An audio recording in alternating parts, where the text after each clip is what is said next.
కోవిందుడు ప్రథమ పౌరుడయ్యాడు. దేశ 14వ రాష్ట్రపతిగా రామ్నాథ్ కోవింద్ ప్రమాణ స్వీకారం చేశారు. దేశ అత్యున్నత రాజ్యాంగ పదవిని అధిష్ఠించిన రెండో దళిత వ్యక్తిగా చరిత్ర సృష్టించారు. భారత్లోని భిన్నత్వమే దేశ పురోగతికి మూలమని ప్రమాణ స్వీకారం చేసిన అనంతరం తొలి ప్రసంగంలో కోవింద్ అభిప్రాయపడ్డారు. నైతికతకు నిదర్శనంగా నిలుస్తూ ఆర్థిక సారథిగా ఎదిగేలా దేశాన్ని అభివృద్ధి చేసుకునేందుకు ప్రజలంతా కలిసి రావాలని రాష్ట్రపతి పిలుపునిచ్చారు.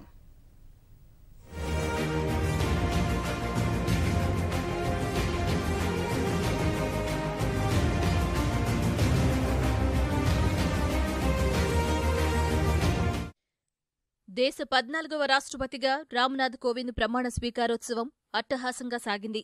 ఈ నెల 17న జరిగిన రాష్ట్రపతి ఎన్నికల్లో ఎన్డీఏ అభ్యర్థిగా బరిలోకి దిగి గెలిచిన కోవింద్ ప్రథమ పౌరుడిగా బాధ్యతలు స్వీకరించారు. ఢిల్లీ అక్బర్ రోడ్డులోని తన నివాసం నుంచి రాష్ట్రపతి భవన్కు వచ్చిన రామ్నాథ్ ప్రణబ్ ముఖర్జీతో కాసేపు మర్యాదపూర్వకంగా భేటీ అయ్యారు.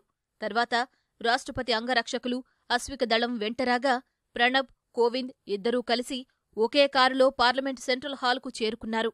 ప్రణబ్ ముఖర్జీ రామ్నాథ్ కోవింద్కు Lok Sabha speaker Sumitra Mahajan, Rajya Sabha deputy chairman Hamid Ansari సాదర స్వాగతం పలికారు.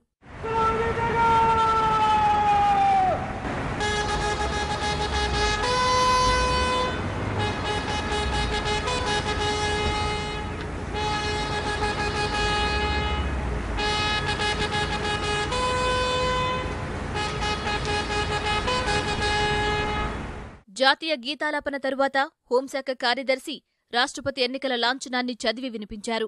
అనంతరం భారత ప్రధాన న్యాయమూర్తి జస్టిస్ జేఎస్ ఖేహర్ కోవింద్తో రాష్ట్రపతిగా ప్రమాణం చేయించారు. రాష్ట్రపతిగా పదవీ విరమణ చేసిన ప్రణబ్ ముఖర్జీ ఆ పదవి చేపట్టిన కోవింద్కు అభినందనలు తెలిపారు. తన ఆసనంలో కూర్చోబెట్టి బాధ్యతలు అప్పగించారు. मैं ईश्वर की शपथ लेता हूं कि रामनाथ कोविंद ईश्वर की शपथ लेता हूं कि मैं श्रद्धापूर्वक भारत के राष्ट्रपति के पद का कार्यपालन करूंगा भारत के राष्ट्रपति के पद का कार्यपालन करूंगा तथा अपनी पूरी योग्यता से संविधान और विधि का परिरक्षण, संरक्षण और प्रतिरक्षण करूंगा और मैं भारत की जनता की सेवा और कल्याण में निरत रहूंगा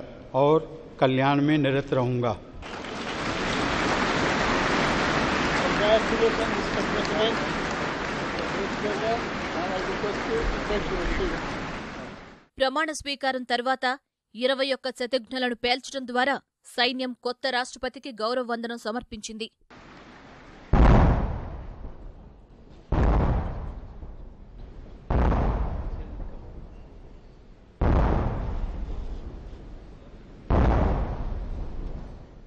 కోవింద్కు ప్రధాని నరేంద్ర మోదీ, కేంద్ర మంత్రులు, వేర్వేరు రాష్ట్రాల ముఖ్యమంత్రులు, ఎంపీలు అభినందనలు తెలిపారు.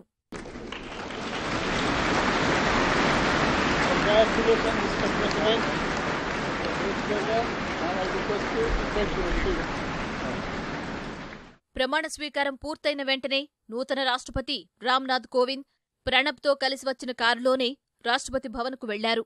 అక్కడ కొత్త రాష్ట్రపతి కోవింద్ పదవీ విరమణ చేసిన ప్రణబ్ త్రివిధ దళాల గౌరవ వందనం స్వీకరించారు.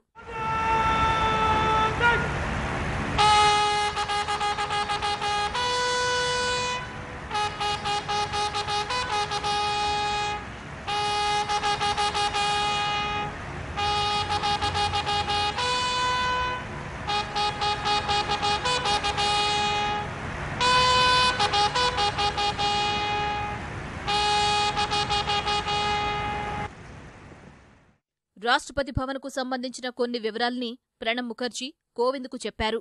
వెంటనే రామ్నాథ్ తన కారులో ప్రణబ్ను తీసుకుని 10 రాజాజీ మార్గ్లోని ఆయన కొత్త నివాసం వద్దకు దిగబెట్టి వీడ్కోలు పలికారు.